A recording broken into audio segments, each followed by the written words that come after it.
This video intends to show a couple of the core features of the Azure AD or Entra ID portal. Initially, as you can see on the screen, what we've gone to is portal.azure.com. And if we search in the top search bar for Entra, as it's now been renamed, we can look at the identity platform and the licenses, the users, the environment. You will notice within this that it follows the similar structure to the Azure AD portal in that everything is in one place. It's difficult to manage, it's difficult to navigate. It isn't persona driven for the reasons that you're trying to log into. As an example, if you think about application registrations, notice you've got enterprise applications and application registrations here. Another example would be identity governance. You can see pieces like cross-tenant synchronization. If you scroll down, you've got the monitoring, you've got the troubleshooting, but everything is in 3 nested buckets.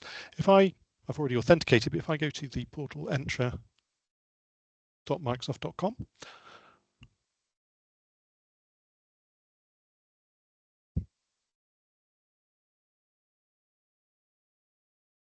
you will see that the look and feel, it's already got an access token and it's got a refresh token, so this should pass through without any additional requirements for MFA. You can see, because it's a different portal, it's the first time I've logged in, it's going to give me that very white feeling, and it's going to give me an overview of this tenant ID, the primary domain. Don't panic, I will be deleting this tenant afterwards and recreating a new one. So if I come to the settings or the Gears of War cog up here, I can change things like the appearance.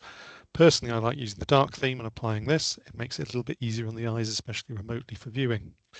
What you'll notice on the left-hand side is, if I expand this one up, there's a lot more information, and it's what I would call nested. Some of the things are available here in terms of global secure access and permission management. Be mindful the permission management is going away. It's a deprecated feature.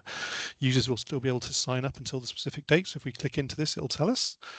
Top left-hand corner, April 1st. So unfortunately, you will no longer be able to purchase it. If you've already got it, it will be available to October the 1st, 2025. Please migrate and navigate away.